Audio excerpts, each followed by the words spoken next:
From the heart of Big Ten country, Los Angeles, California, Ryan Abraham and David Woods present the Podcast of Champions.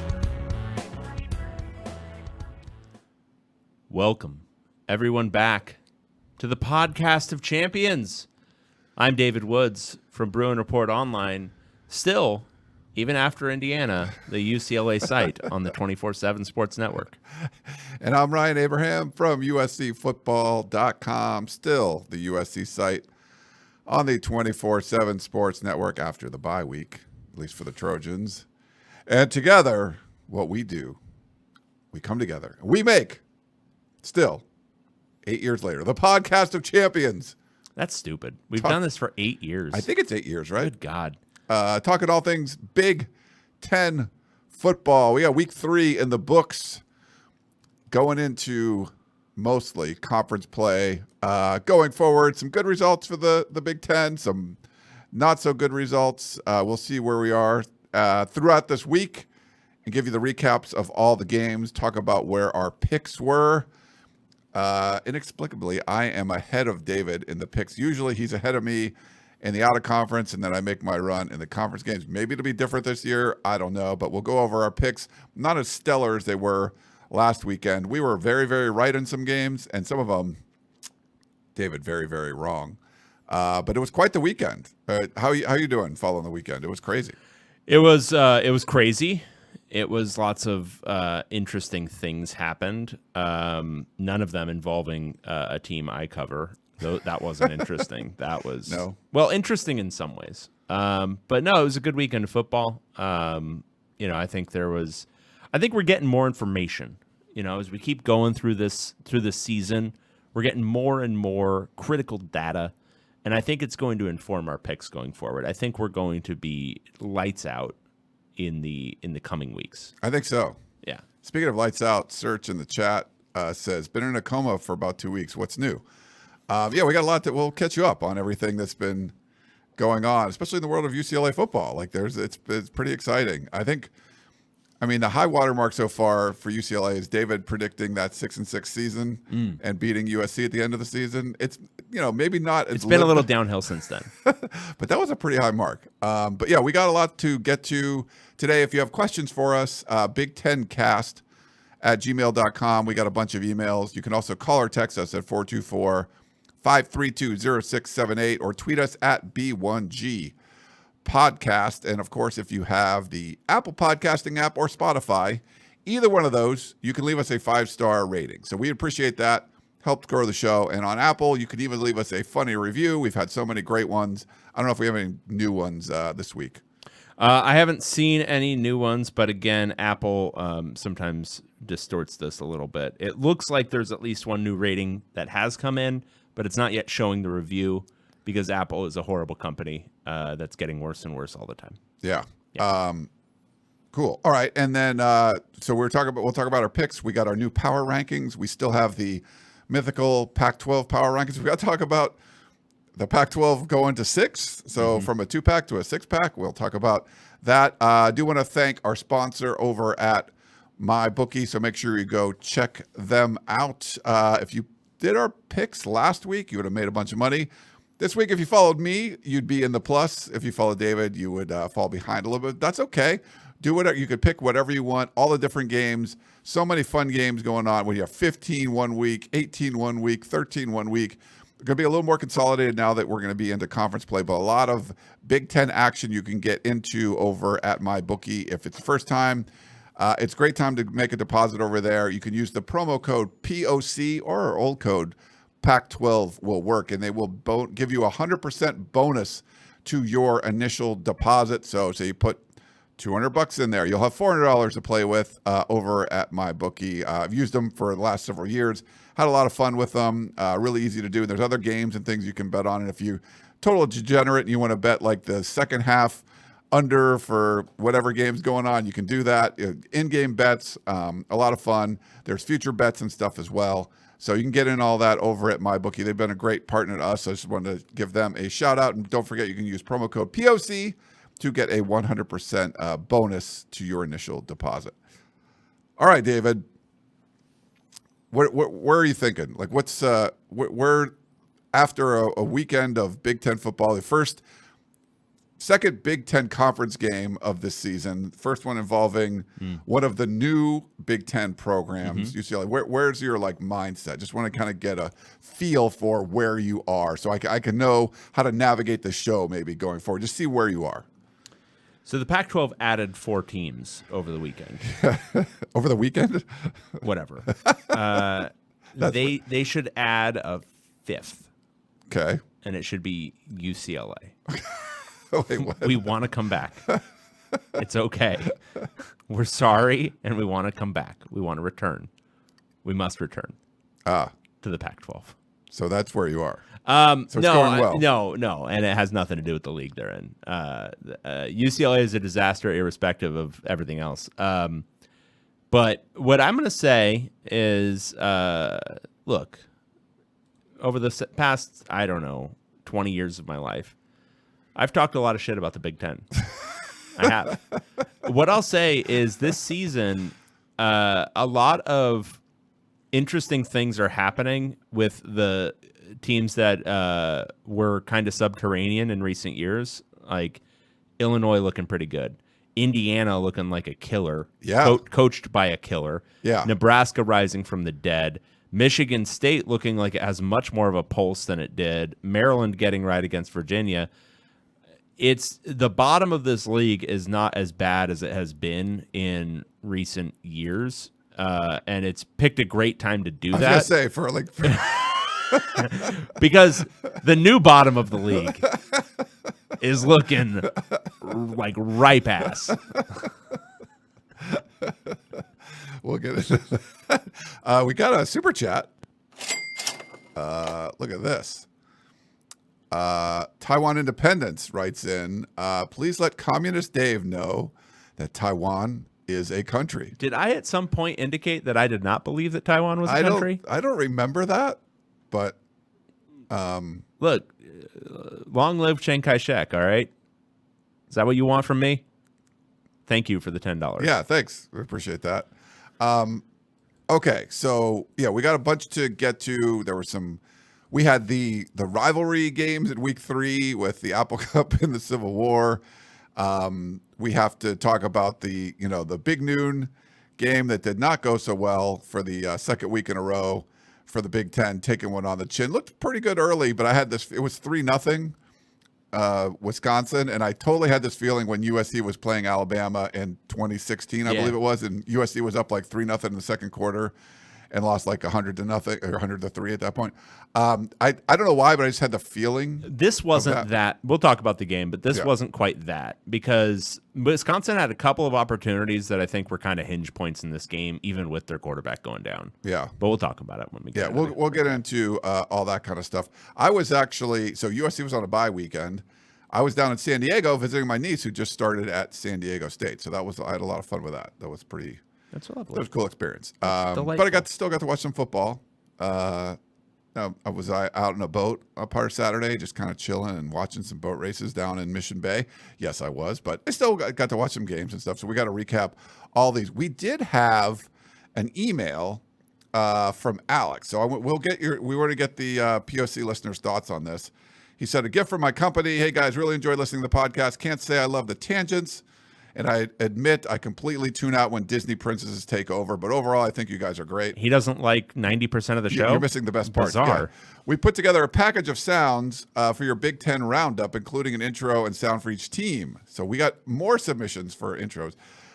Yes, that's someone pulling a corn husk, and if Maryland hates their sound, well, they need to pick a better mascot. As for Illinois, we tried to take the least offensive route and cheated a little by using something similar to what you guys used to play for Utah. Anyway, I hope you guys like these, and if you decide to use them, we ask for a shout out to our friends at Original Story Productions. So that's a shout out to Original Story Productions. So Alex is the founder. So he sent this in, and I figure what we'll do is we'll use these ones and see if you guys like them or not. So does that work for you, David? Works for me. Okay. So what we're going to do is we're going to go through in reverse order of the power rankings. Oh, where will we start? And we'll do each game. So what we do is reverse order 18. Now we have 18 teams to cover. There are 18 freaking teams in this league. 18 all the way up to 1. And if they were involved in a game, we'll talk about the game. If there are 2 teams involved in a game, we'll talk about both of them. If they were in a bye week, we'll just say that they were on a bye. So first up, and let's use the new. Oh, hold on. First of all, yeah, we got to do the Big Ten Roundup.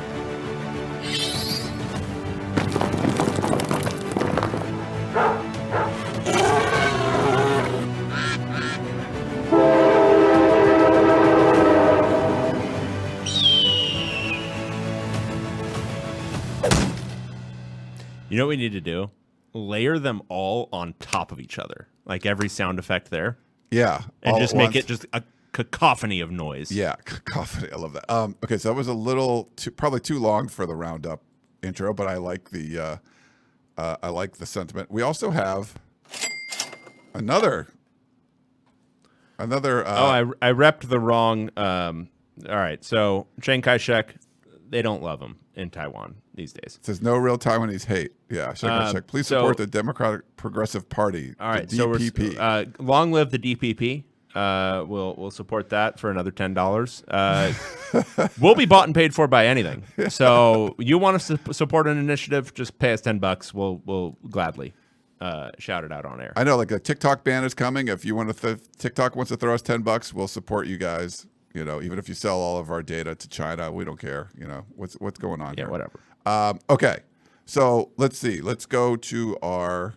Now I'm all confused with what's going on. We have our number 18 team, UCLA Bruins. and they were hosting our now number 6 team, Indiana Hoosiers.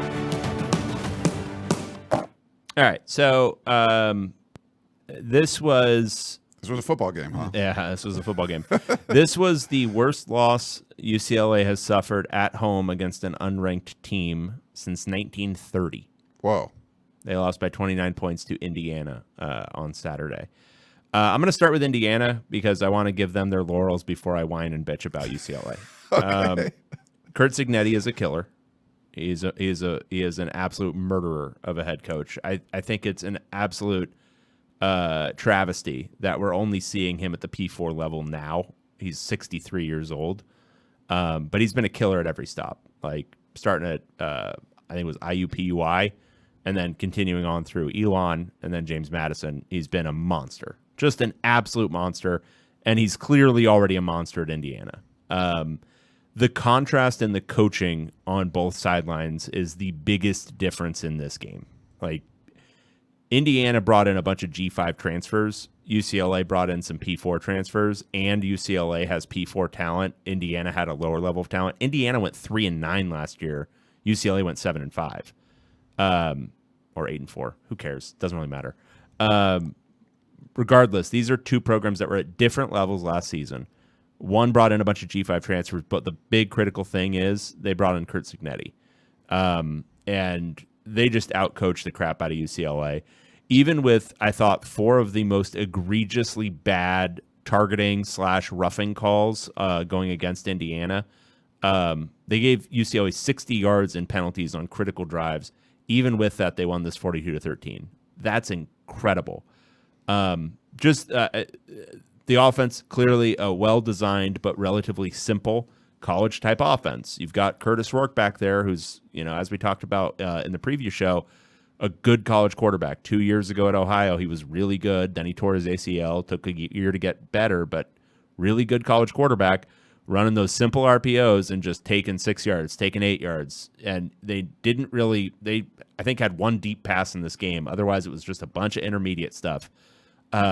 But they just crushed. I mean, and UCLA even did a little bit of what I thought. I thought they would be able to shut down Indiana's running game to a certain extent, and they did. And even with that, Curtis Rourke was just really good, and they just had a plan for everything UCLA was trying to do defensively.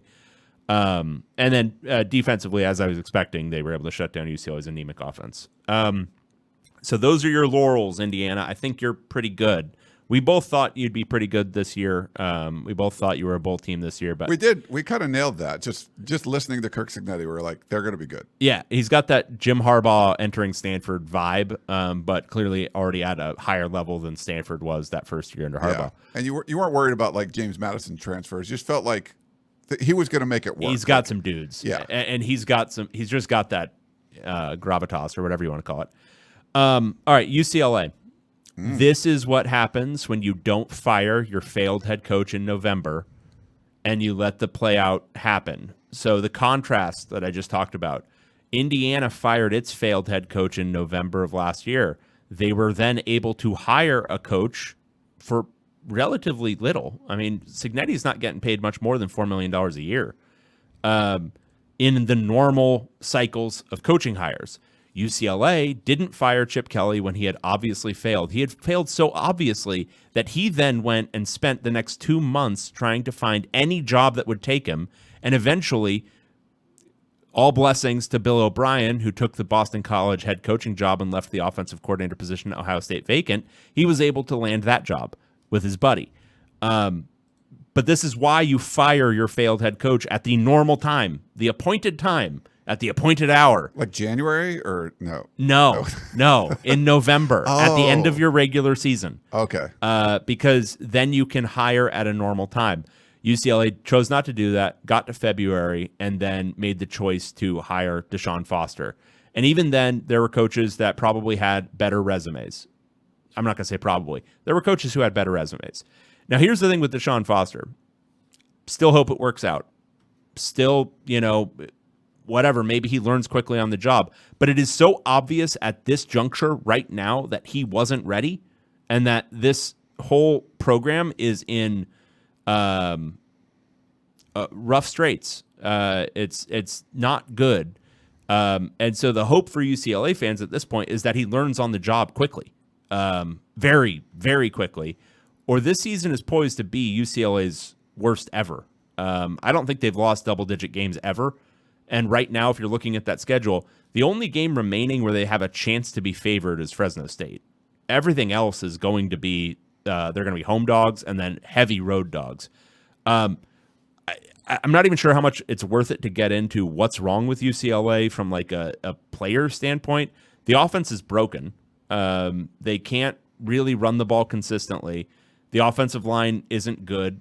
Ethan Garbers doesn't look like he's fully comfortable in this offense, and he's throwing the ball to places where it shouldn't go. They're fumbling in weird ways. There was an RPO at the beginning of the game where Garbers recognizes it before he has to do the belly. He's not putting it in the belly. And if anybody's played CFB 25 on RPOs, you have the ability to throw before you put it in the belly of the running back.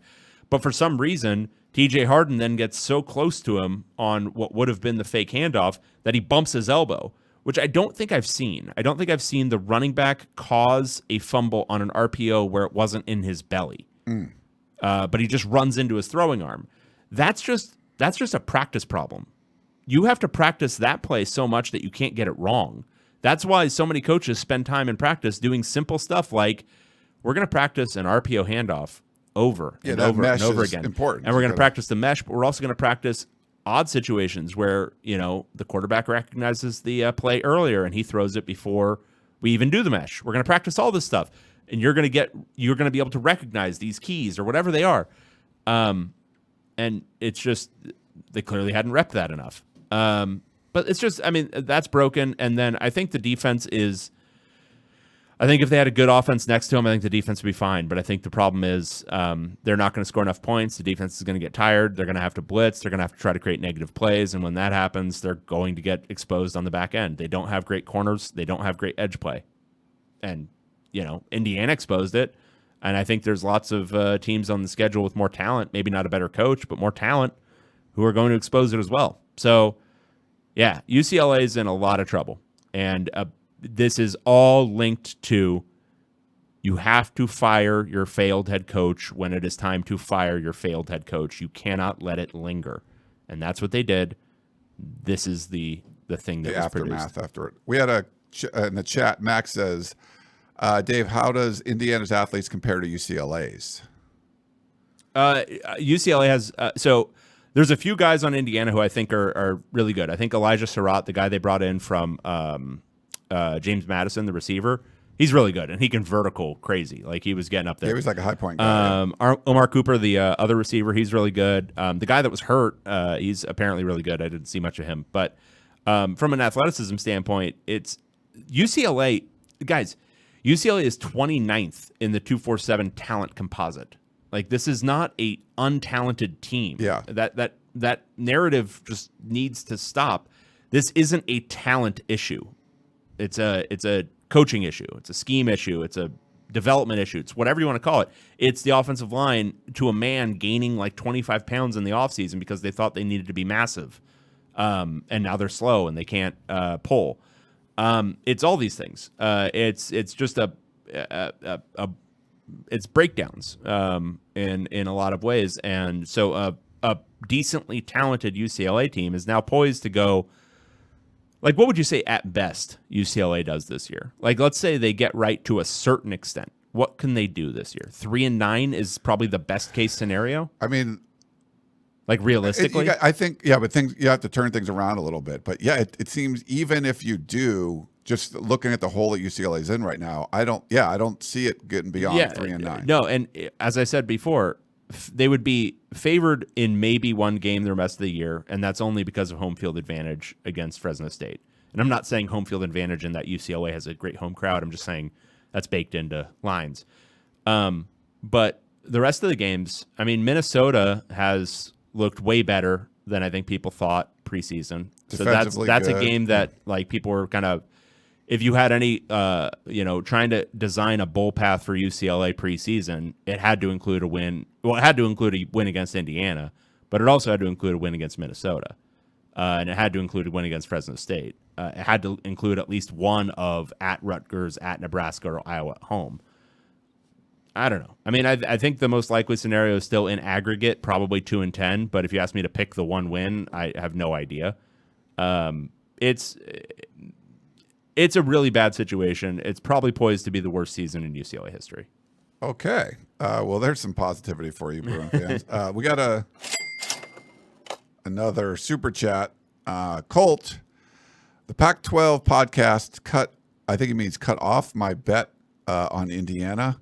Going to be fading the Bruins all year. Sorry, Dave, but betting against the Bruins is the only way to keep me from going insane when watching these games. Yeah, Dave and I both we both got this one right. We both had Indiana -3. So if you followed our bet on this one, you got it right. Yeah. A lot of flags in this game, too. I didn't like that. I'm just waiting for the lines to catch up on UCLA. They're getting close. LSU this weekend, I think by the time we're recording our show, it might get interesting because I think it's going to be close to 4 touchdowns by that point. All right. Now, we did have a call out they want Shane's sounds. We're going to use Alex's sounds for this one. Get your guys' thoughts and see what, see where we go with this one. But next up, this was a high-profile game. Our number 17 team, Purdue Boilermakers. Yeah, this was uglier than the UCLA loss, but I don't know. Maybe we just don't expect as much of it. We got this very, very, very wrong. Deeply wrong. We took Purdue +10. Notre Dame got majorly right in this game. Their defense especially. I mean, offensively, they scored 66 points, but the defense just annihilated Purdue.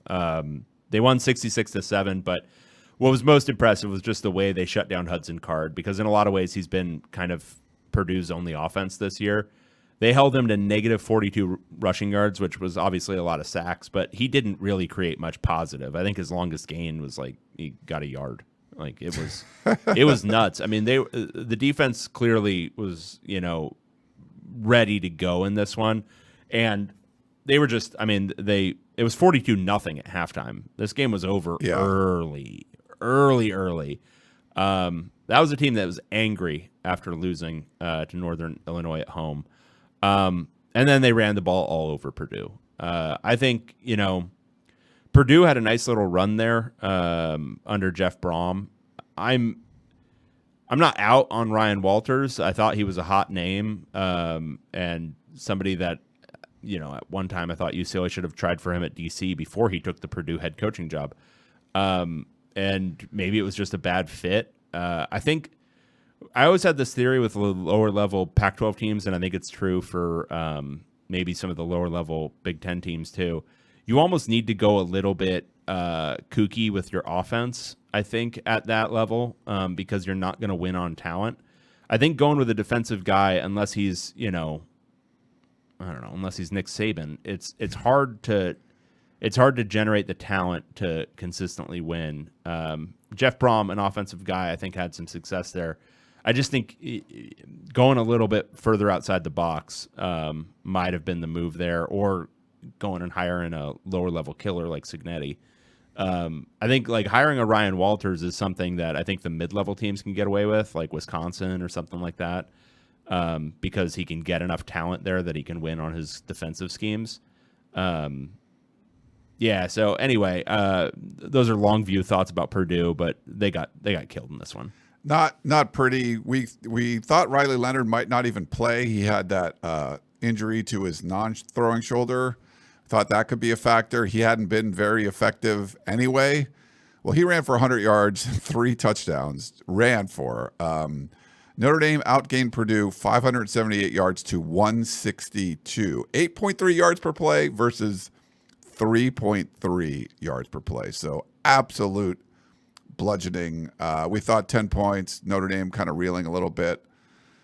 Nope. We got this one very, very wrong. UCLA doesn't play Purdue, right? No Purdue this year, so we won't get the bat off. Okay. Next up, we have our number 16 team, Northwestern Wildcats. In as much as a 31-7 win can be disappointing and weird, this one kind of was. So they beat Eastern Illinois, which is an FCS team. But this was a tie game. It's really deceptive because they won 31-7 and it was 14-7 at halftime, Northwestern. Yeah. But it was 7-7 until like 30 seconds to go heading into halftime. Like Northwestern was in a very ugly tie ball game for a very long time. What I will say is they might have found a quarterback. Mike Wright went out in this one. He just threw one pass. Northwestern brought in Jack Lausch. And he was, I mean, again, it's an FCS opponent, but he looked much more capable of running their passing offense than Wright has this year. So that was good, especially in the second half. Took him a while to get kind of moving, but he was, I think, pretty sharp, but not quite what you would want to see against the FCS opponent. The hope is going forward that Northwestern can score some points now, that they unlocked their offense in the second half. But the fact that they weren't able to for a long time in this game against an FCS opponent, it just it kind of underscores what we've seen from Northwestern so far this year. Decent defense, but then can't score against Miami of Ohio, can't score against Duke, and then struggled to score in this one. Yeah, I didn't really watch any of this, but saw what the score was when it looked like it was going to be tied at halftime. No line, so we didn't have to pick this one, but you wanted to see a little bit more from Northwestern on this one than what we saw. We'll see what happens there, but that's why we have them at number 16. See, maybe, do you think they could make some noise in conference play from what you've seen? No. It doesn't seem I think they're like pretty bad. It seems like pretty bad. Okay, the featured game, big noon kickoff. This one was a big for the Big Ten. Yep. Wisconsin Badgers. At number 15, we have the Badgers. Yeah, Alabama ended up winning 42-10, and they just kind of steamrolled them after halftime, especially. But I thought, so there's two critical things about this game. First, Alex Van Dyke gets hurt early. Yeah, and I haven't thought he's looked very good this year, but he looked pretty sharp to start this game.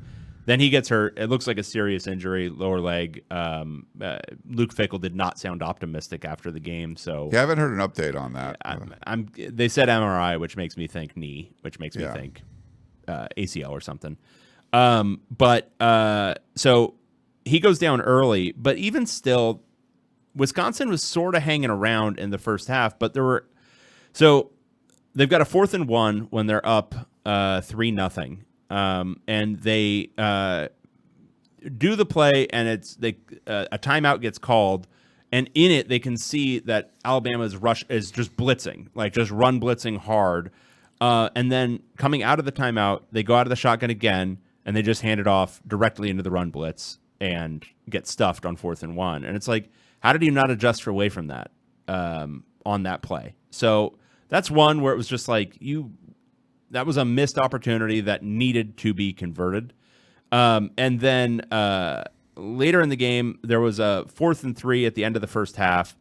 They passed it, I think, on 3rd down, and then they attempt a field goal, which they miss.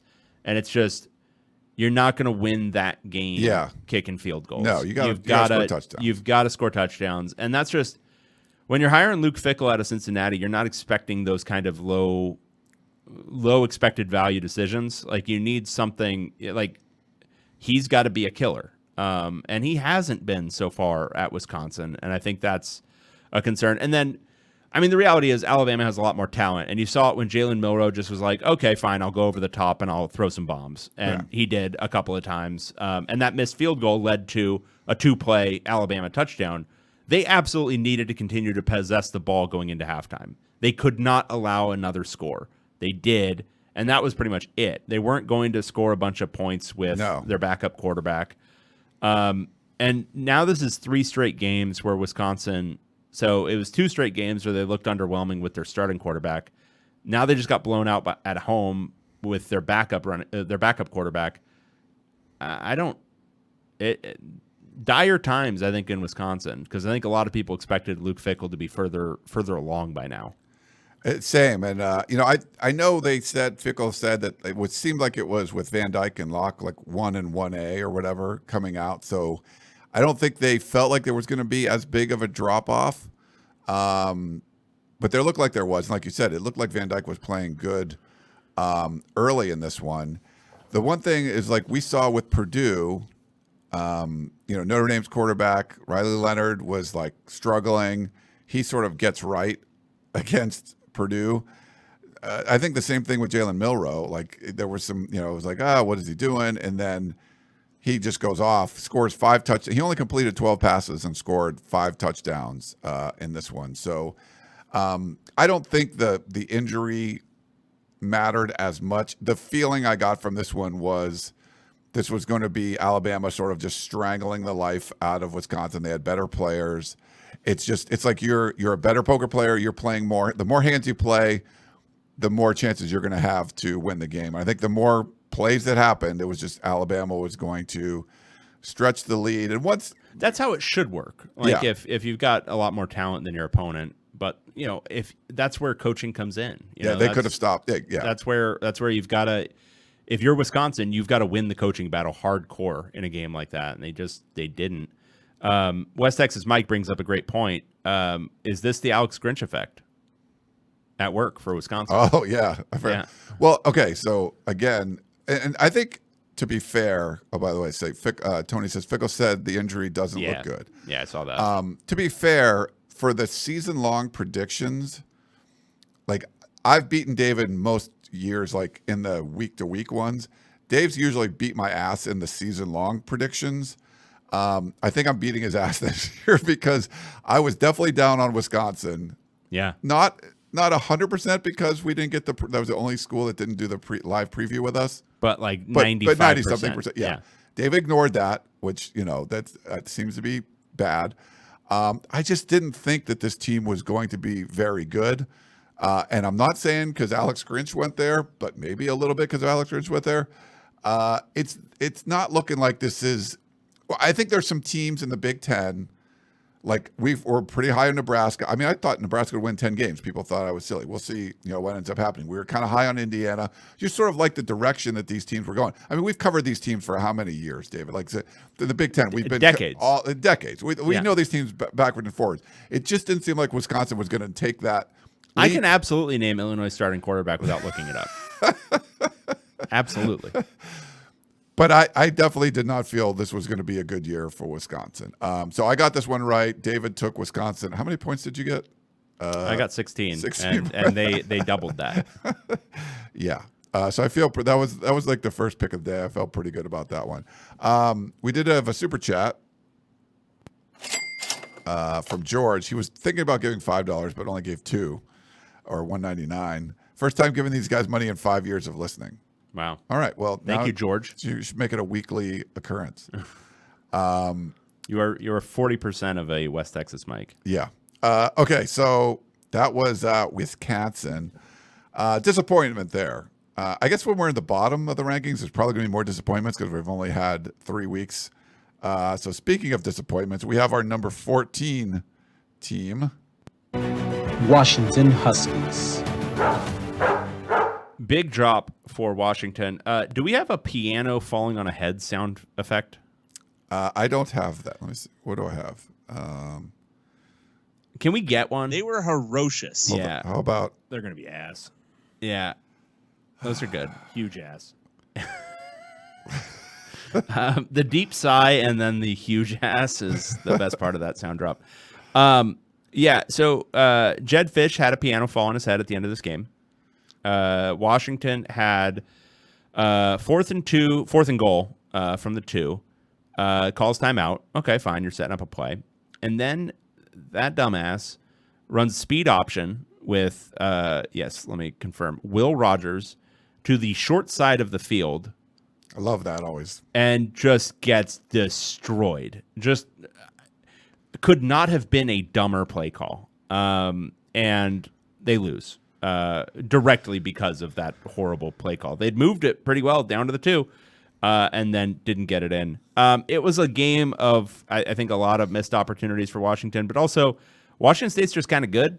They're not bad, yeah. And I think, they played really well. And, Washington settled for field goals, and that was kind of the difference until the very end, where Washington just on the goal line. And they can't on the goal line. Never on the goal line, Ryan. Don't do that.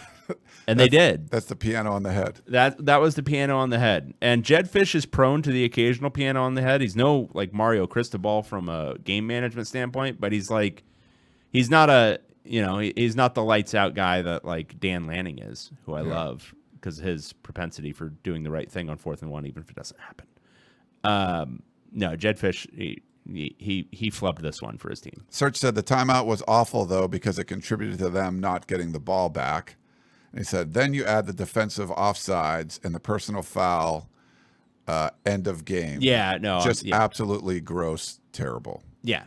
Piano head. Yeah, this was so big win for Washington State. It was a crazy, for the former, we used to cover the Pac-12 if you guys didn't know this, but it was a pretty big weekend for the Pac-12 formerly. We got to talk about that probably in the second half of the show. But for Washington State to kind of get that win, this was a neutral site game. We'll talk about the other, Pac-12 team involved. That they had a home game. This was the one where you were like, I'm not sure. Like this could be, this could probably kind of go either way. But Washington hasn't looked super solid. This is another one I got right. I took Washington State plus 4.5. And there was a lot of people thinking Washington State was going to win outright. David somehow took Washington minus 4.5. Do you feel good about that or not? Do I feel good about it now? No, I don't feel good about it now. Knowing that Jed Fish's head just want to as a magnet for pianos falling. Just because I'm obsessed. Live update. LSU started out as minus 22.5. They're at minus 24. Oh, okay. So that's in a day. It's moved 1.5 points. Would not be surprised if it's 27 by Thursday when we record. We do, we root for Oregon State, Washington State. We want them to, got left behind. It's terrible. It's a tragedy what happened. They're doing their best. I mean, they're doing as good of a job you can, rebuilding, trying to get things going. We'll see what happens. But a huge victory for Washington State. It's a bad one for the Big Ten. You don't want one of the teams that you took to get beat by one of the teams that you chose not to take, and that's what happened in this one. We thought the Washington rebuild was going to take a while. I didn't think Washington was going to be very good this year. That's looking pretty true. We've got an update from the chat, just a live update because I'm obsessed. It's now minus 25 at Caesars. Okay. As of 5 minutes ago. So it's maybe our live show is like influencing the line. Maybe. It could very well be. But this is only Washington State's, third. I think Oregon State's had a lot more success. Washington State's only the third Apple Cup win since 2008. But yeah, big win for the Cougs. You know what we should give them? Oh yeah. Oh, I didn't do the drop. Hold on. You haven't done the drop. Washington State Cougars. Yeah, I forgot we had a drop for them too. You didn't do a drop for did you do a drop for Purdue? I don't think you did. I think I did. I don't know. Whatever. Doesn't matter. Go. Keep going. Yeah. Okay. So bad for the Big Ten. Good for our former colleagues over in Pullman. Great place to go visit. Okay. Next up, we have our number 13 team. Minnesota Golden Gophers. This is one where I think our read on this team heading into the season was maybe better than anybody, because we said that defense is going to be pretty good. Yeah. And now they've shut out 2 opponents in a row. Don't look at who the opponents are. It doesn't matter. 2 of them in a row. This one, Nevada, Minnesota won 27-0. Second consecutive shutout, baby. Yeah, first time they've done that since 1962. Hell yeah. If you're looking for concerns, obviously it's I think that rushing attack, their offensive line, particularly on the interior, has some issues. I don't think they've quite figured out. But the passing attack has been relatively decent, and they're clearly leaning on the pass more than the run. They didn't really get the running attack untracked until the second half, and so that's why the numbers ended up quite a bit better. But they annihilated Nevada's offense. This was former Colorado great Brendan Lewis for Nevada. And he's looked looked a little bit not like Colorado great Brendan Lewis the last couple of games, but in this game, he looked like Colorado great Brendan Lewis. What was the other Nevada game that I watched he was in? SMU, maybe? Oh, maybe that was it. Okay. In week 0, I think it was. Okay, yeah, I think that's what it was. He threw 3 interceptions in this game, which no bueno. And that's very similar to what he was doing back in the day for Colorado. That was their 1-11 team, or was that? Yeah. Was he the quarterback? Wait, are we talking about the same guy? Yeah, it is. Yeah, he was the quarterback on 2021 Colorado, which was the team that went 4-8. They're going to be ass. And then he was, Huge ass. I think he started the year the next year for the 1-11 team. Yeah. That was a glorious year to cover Colorado. It truly was.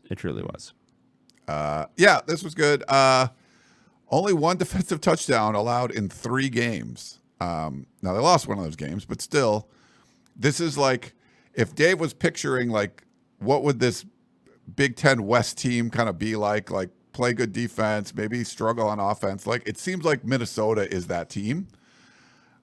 Iowa is still that team. But yeah, but they can. Iowa's actually scored some points, but they're playing some ass teams. But they're going to be a team that just mucks it up and doesn't doesn't make a lot of mistakes. You're going to have to make some good plays to score. So I'll be curious to see what this team does in conference play. But yeah, Minnesota's sort of like Minnesota. We both got this one right. We took Minnesota minus 16.5, and of course they got the big shutout. So good pick from us there. I think our picks get worse as we get higher up in the rankings, but correct. We'll see. Okay, our number 12 team. Iowa Hawkeyes.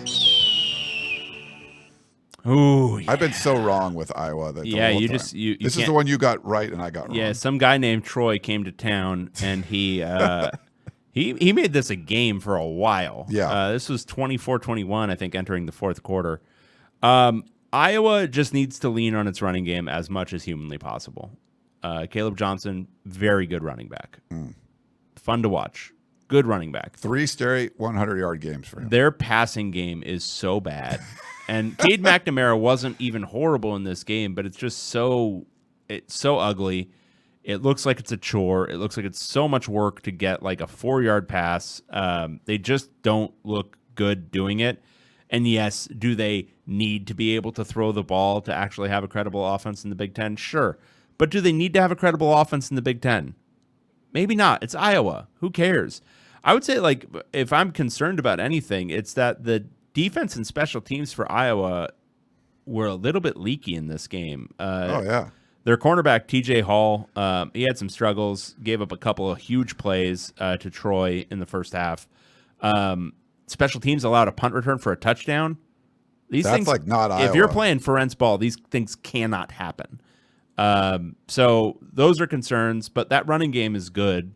And the defense, the front seven is really good. But maybe a little bit of leakiness in the secondary that isn't typical of Iowa needs to get corrected. And, obviously they can't be giving up punt returns for touchdowns. But they pulled away late, and I think that running game is something that, Iowa in recent past hasn't had even that. So having a running back who can really, really move it, that's something to build around. I think the concerning thing here is Iowa's defense has been giving up some big ass plays. Do you remember in the Iowa State game? Yeah. Like it was like that comeback, the giving up a uncharacteristically leaky 75-yard touchdown pass. Yeah. In this one, Devontae Ross for Troy, 5 catches, 142 yards, and 3 touchdowns. They were all like big play touchdowns. That's something I think I was limited that for the most part a lot of the times. It's hard to score, but you're not scoring easy or on the big plays. And they've been giving up the last couple of weeks some really big plays on defense. So I think that's concerning, especially when you're going to play some of the more prolific offenses. Like, do you feel better about Minnesota mucking up the game where you're not going to give up those? Where Iowa, like, maybe they make some stops and tackles for loss, but you get hit over the top a couple of times. So I think that's the more concerning thing for me, is just they've given up some big plays. Yeah, I think that's right. But we'll see.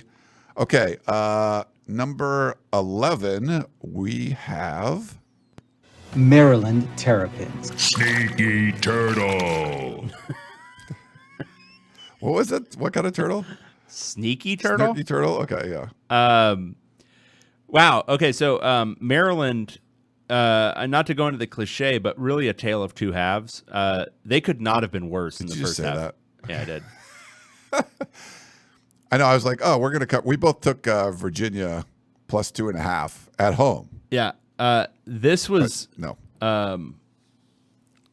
It looked good in the first half. Yeah, this was horrible in the first half. Virginia, I think, had outgained Maryland by basically double, and bad on both. Like, it was bad offense, bad defense, giving up too many big plays, and then in the second half, just shut the water off on Virginia's offense. The defense really came out there, and then I thought Billy Edwards played a lot better in the second half, and they put them away pretty easily. Once they went up, I think it was, 17-13, and then it was 14-13, then the 17-13. Yeah, and then our guy Jeff from the Maryland site, he tweeted something like, if Maryland scores here, and it was just after a Virginia stop, it's hard to see Virginia getting back into this one. Like, just put it up by 2 scores, and this game is over. It did look like Virginia was and going that's to go basically what it was. Yeah. Virginia just did not have the juice to win against this defense. And so I think if you're Maryland, good to bounce back from that Michigan State loss. Mm-hmm. Got to be feeling good now. But and you get a win against an ACC opponent. That's yeah, good. and Virginia had looked like they had a pulse actually heading into this one. This is not bad Virginia teams of recent past. This was at least a little bit frisky Cavaliers team. So I think a nice win for Maryland, but we got to see them going forward into Big Ten play. Yeah, I mean, this is one of the best results for the conference. And if you watch, like, most of these Big Ten games against either Group of Five or Power Four teams have been at home. So this was a road game against a Power Four team. The spread was close. It could have gone either way. And the way that Maryland sort of like bounced back from an early, just not good showing in the first half and kind of took it to the Cavaliers. I thought that was it's a nice win for Maryland, nice win for the conference. So yeah, I thought this was a good one. I mean, I don't know if you want to take too much from it, but you need these kind of games. There were some that just weren't going. Dude, with all the FCS games in this stupid league, I'll take whatever from an actual P4 opponent. Yeah. So that was nice. All right. We're getting to the top 10 now. We have so many teams in this league. Number 10, we've got Michigan State Spartans. Can we get the Big Ten to just concentrate all of its FCS games in a single week so we don't have to do this more than once? There's nothing to take from this. They beat a really bad FCS by 40 to nothing at home. Yeah. Okay, cool. another shutout. Yeah, I mean, whatever. Totally fine. Great. Yeah, I don't have Spartans. no notes. That's what you're supposed to do, right? But Michigan State, like you said, Jonathan Smith, you're like, not sure. It's a weird situation to take over. When you watch Aiden Childs, it's like, he's, I don't know how good he's going to be, but I think they can be a team that's sort of like, you can't just overlook now. Like, we got them in the middle, basically right in the middle of the Big Ten, and I think they could scare some teams, and then probably lose some games that maybe you shouldn't. But so I think we kind of gave Jonathan Smith some crap for taking the job early when he did, when there were some other better opportunities. But it seems like he's making the best of what he's got there, and having a good head coach matters. And I think he's a good head coach, so we'll see kind of where they go from there. But not much to take away because, like you said, this was not a tough opponent. Okay, number 9, we've got Michigan Wolverines. Michigan has some problems. This is a game that I got right. Did you get it right too? Yeah, I think we both. Did we both take Arkansas State? Yeah, we both took Arkansas State plus 23.5 points. Yeah, so this game, all right, so the big headline item is that Davis Warren finally played poorly enough that Michigan is making a change at quarterback. Alex Orji will be the starter, just announced. He had 3 picks. Oh, they announced it today? For the USC game. Yeah. Davis Warren threw 3 picks. I would say 2 of them were egregiously his fault. One, I think he got bumped into, and so it's okay, whatever. But their offense is just such a nightmare, and I still am not really understanding why Warren was the pick, because there hasn't been any indication from any of these games, even against weak opponents, that he can credibly run this offense. And it makes me wonder, what are the practice evaluations like? Like, what's going on there? And is it just that Alex Orji is so bad, or is there some? Because this will happen with new staff sometimes, where they're evaluating in an odd way based off of practice it's maybe evaluating something that doesn't necessarily get reflected in games. And so I would just, this would be a good opportunity for self-reflection, I think, for the coaching staff. It never happens. Coaches do not do introspection. Only the true greats do.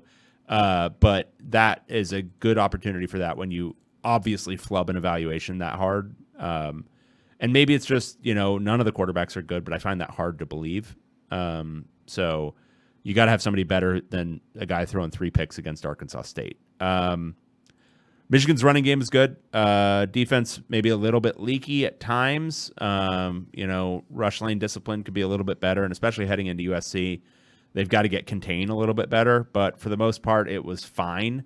It's just the offense can't score enough points, and they're gonna have a lot of trouble if they can't score more. I mean, I know that sounds like a very dumb and obvious thing to say, but their defense is good. It's a tale of two halves. Well, their defense is good, but it's not like the top 5 defense we've seen in recent years. And so they have to be able to, they got to be able to put up 35 against an Arkansas State. I mean, frankly, they got to be able to put up 42, 45.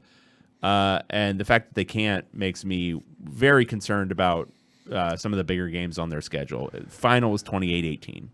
Yeah, 10-point game. Alex Orji was 2 of 4 in this one. He did have a touchdown pass, but he had like 12 yards passing. I am very curious to see what he looks like running the offense, because something had to not be right or something not there for them to not go with him with so much more upside.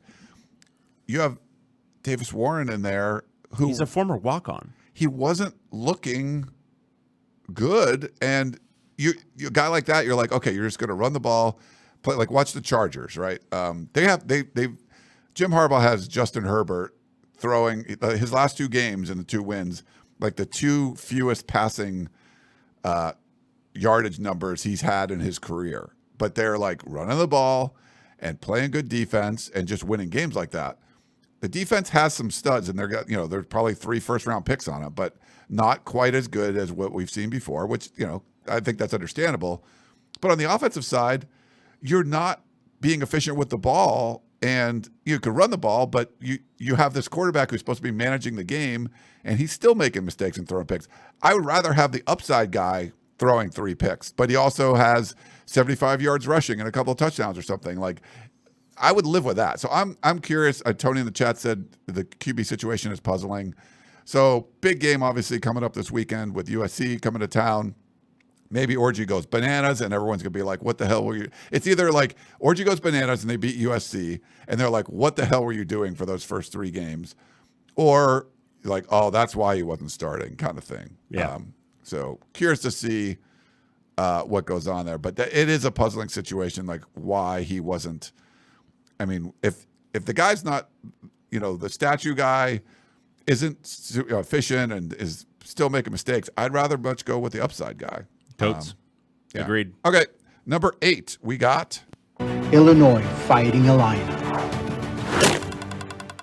Been a really impressive start to the season for Illinois. They didn't even play particularly well in this game, and still managed to cover at the end. This one was a nail biter, I think, for us, because it was just kind of a gradual cover. Like, they didn't jump out to a huge lead and then cover. It was like we had to get scoring deep into this game, Ryan, to pull off the cover.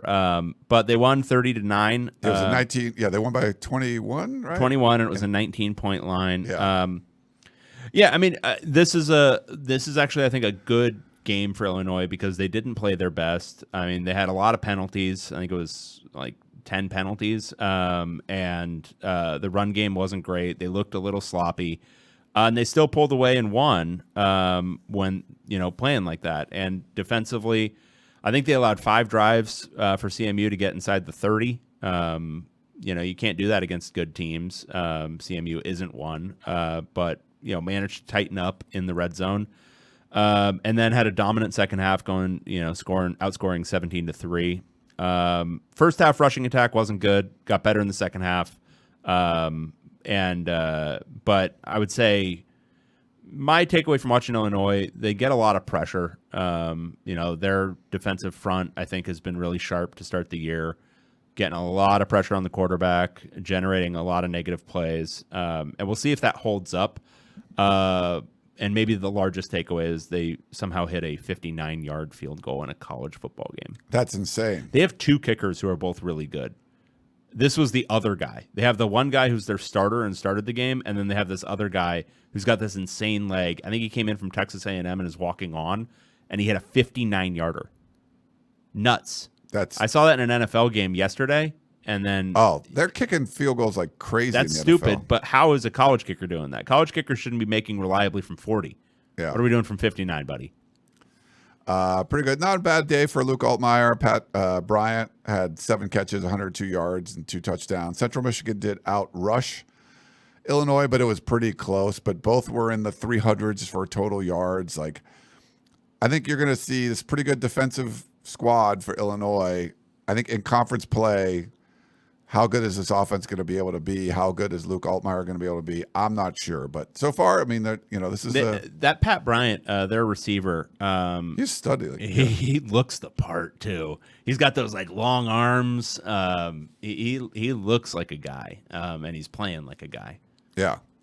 So that's another one of those teams where maybe in the beginning of the season you're like, I'm not sure. Like, well, they could make Illinois can make some noise. So. But yeah, thanks for the cover there. They held on. It was a little sketchy, but they took care of business. All right, our number 7 team is, if I can find it, Rutgers Scarlet Knights. They were on a bye. They were indeed. So cheers to them. Number 6 we already talked about. Number 5, Nebraska Cornhuskers. Yeah, they murdered their FCS at home. Whatever. 34-3 over Northern Iowa. Yeah. So it was those 3 FCS games, I think it was like 103-3 or something outscored. So yeah, but I like the way the SEC does it typically, where they just have a week in November where it's just this is the week where we play the Patsies. it's your bye week before. Just yeah. like figure out a way to do that, because mixing them through these 3 weeks just makes it. I mean, it's just like I'd rather have a week where I'll just watch other stuff or I won't watch football than have 5 of these games just be ugly FCS blowouts. Yeah. All right. A team that made a big move in our power rankings, up to number 4. Oregon Ducks. This was the first time we've seen Oregon, I think, play like the team I was expecting. I think we both were expecting. Since we this both season. took Oregon State plus plus 16. The way you get right is by having us pick against you. Yeah, I mean, Oregon looked they completely outclassed Oregon State in this game. This was not pretty. No, it wasn't pretty, but I would say there were some pretty things. Oregon, they had some cohesion on the offensive line, I think, for the first time this year, and it resulted in their best rushing attack of the year. I think they stabilized at center from what I was reading. They don't really talk about offensive line stuff too much during the game, but stability at center, and then kind of going with the same 5. That seemed to unlock some things offensively for Oregon, and definitely their best OL performance of the year. Yeah. There were too many penalties early. Like in the first half, they kind of looked undisciplined in the same way they did against Boise State. But then I think they had 0 in the second half. And so after having some defensive issues in the first half, partly caused by all those penalties, and then going very clean in the second half, I mean, that's part of why Oregon State got shut out in the second half. They call it a clean sheet in some other sport. Yeah. In the second half, at least. But once Oregon stops shooting itself in the foot, it's a really good team. And it was good to see this for them before they start getting into the thick of conference play. They needed a get-right game, and this was that. And, they've had some trouble. Dan Lanning's had a little bit of trouble at times with Oregon State over the years, so I think there was maybe a little bit of he wanted this one pretty bad. And, sad for Oregon State. They looked completely overmatched, and I would say this is my first time really watching them. Their talent is significantly reduced from where it was even last year. Yeah, Washington State looks like clearly the best Pac-12 team. With watching this one, it was close. Oregon did one of their signature go for 2. I think it was in the second quarter, and they get that.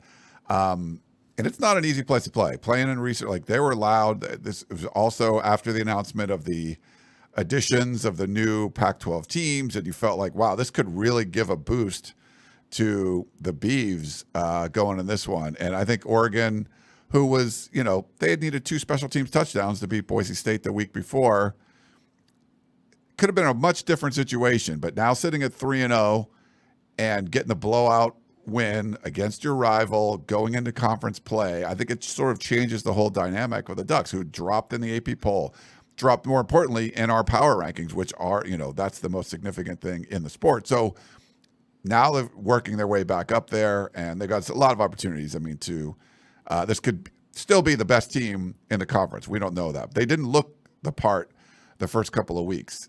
Is this really the get right game? I mean, they 9.3 yards per play. They only had 59 plays in this one, David. 546 yards, so almost 10 yards of play. Basically double what Oregon State did, 4.6 yards of play.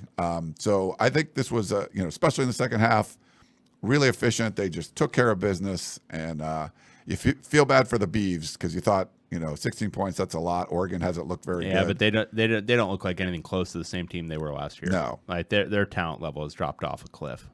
Yeah, it's not good for the Beavs, which we'll get to the power rankings for the mythical Pac-12 in a little bit. But nice one there for Oregon. Okay, our top 3, we got number 3. Penn State Nittany Lions. On a bye. Number 2. Ohio State Buckeyes. Also on a bye. Was that a bunch of nuts falling? I think it was. And then number 1. USC Trojans. Also out of bye. So our top 3 teams were out of bye.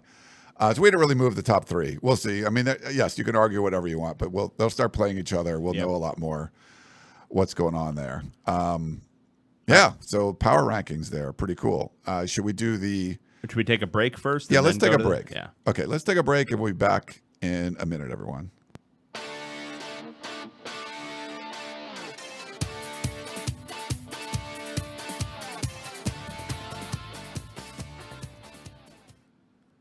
All righty, we're back here on the podcast of champions. Yeah, good stuff. How do we go over an hour? I guess when you have to recap that many games, that's what happens. I'm making one revision to your power rankings. Are you? Yeah. Okay. You're good. All right, cool. So we got some, what we like to call the breaking news for you guys that are new to the show. We used to cover a conference that they called the Pac-12. They called it the Conference of Champions because of all the national championships and all of that, over 500 of them, and across all the sports. And it went away last year. I don't know if you guys knew, but we're continuing the show. We are the Podcast of Champions. I think the Big Ten now has the most national championships with the additions of USC, UCLA, Oregon, and Washington. Yeah, but we were going to do our mythical power rankings for the Pac-12. But we do have some news of what's going on with that conference. Oregon State, Washington State, they have... Can you name them all without looking? Yeah. So they had a schedule agreement with the Mountain West. Uh-huh. And now they said, we're not going to continue the schedule agreement, and they're going to raid the Mountain West. So you got Boise State joining the Pac-12. You got San Diego State joining the Pac-12. You got Fresno State, which is near Yosemite, for you guys that want to know, joining the Pac-12. The one near Fresno. One near Fresno. And then Colorado State. Yeah. Maybe, so UNLV, a lot of people thought you want to include Vegas in there, but I think there's some ties with Nevada political. I think the strategy here is to wait and see what happens to the ACC. Yes. And then they're waiting to see if they need to grab Cal and Stanford back. They would love to grab Cal and Stanford back. UCLA would love to get involved somehow. Yeah. And not have to pay calimony and stuff anymore. Well, let's talk about this for a second, because those 6 schools that are currently in it, and if you add Cal and Stanford back, that league of 8 teams, I think, does rise to the level of something kind of in that weird space between the G5 and the P4. I think it would be decent enough, maybe a small step below the Big 12. So I think they're doing the right thing.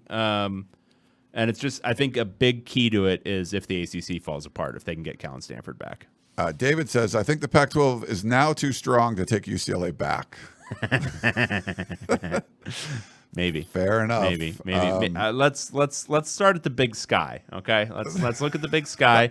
I don't know if UCLA is equipped to handle the North Dakotas and South Dakotas of the world, but maybe they can work themselves up to that within a few years. Yeah.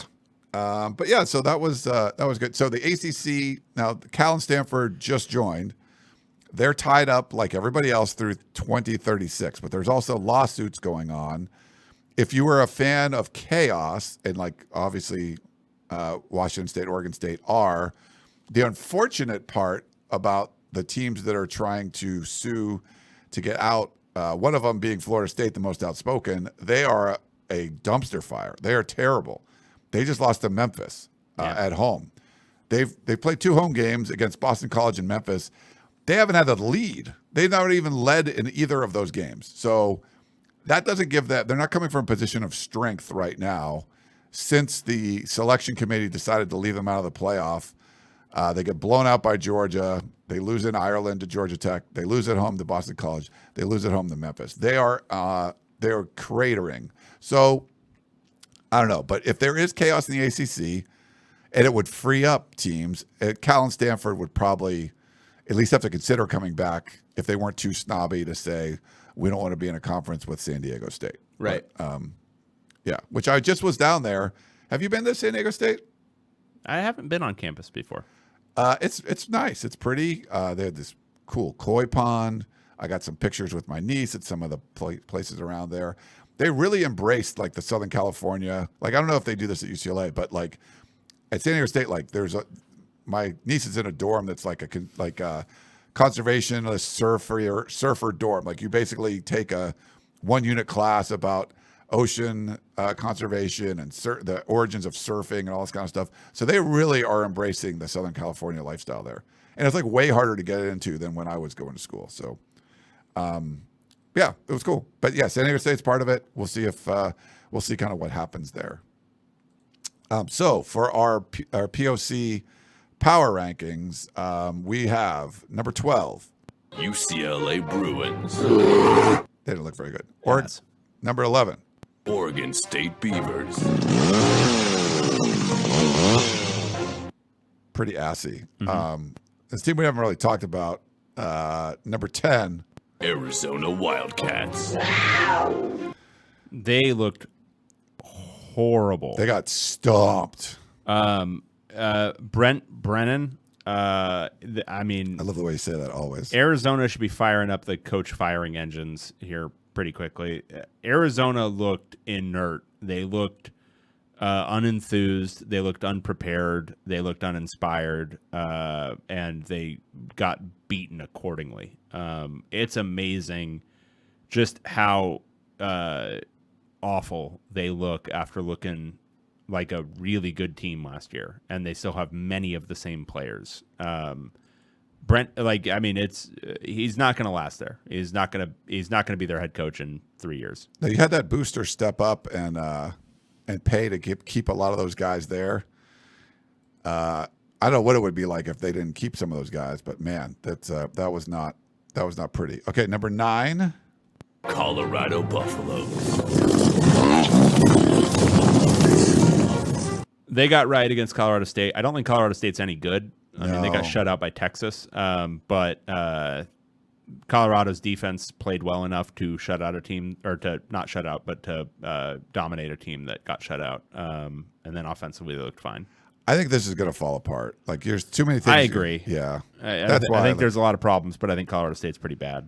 Yeah. Number 8. Stanford Cardinal. They were on a bye. Yeah. So not much going on there. Number 7. Washington Huskies. Talked about them. Yeah. Number 6. Washington State Cougars. Talked about them. Got to be above Washington for sure. Number 5. Arizona State Sun Devils. The GOAT, Kenny Dillingham, Denny Killingham, as he's known on this show. Denny Killingham. They won at Texas State, and this is a good Texas State team, and they won 31-28, despite some egregious home cooking by the Texas State clock operator.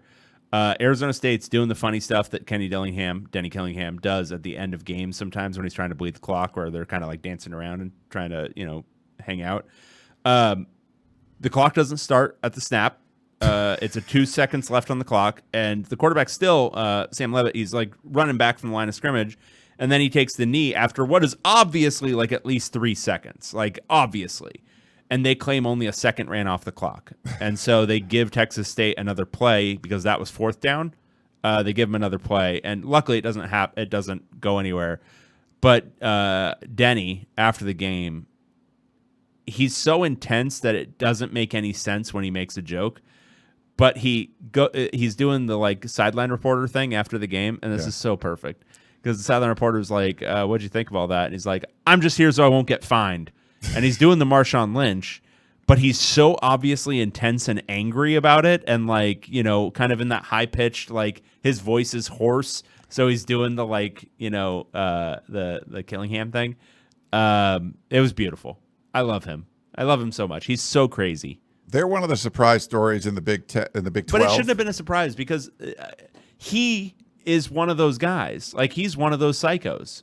He is psycho, but not like the proven track record like Kirk No, but Cignetti. you just know when you look at a guy like he's a psycho. He's going to be a football psycho, and it's going to work out fine. Yeah. But we'll see how they do going into the Big 12 play. Our number 4 team, California Golden Bears. I mean, have a road win against an SEC team. Pretty good. Did they play this weekend? Did they?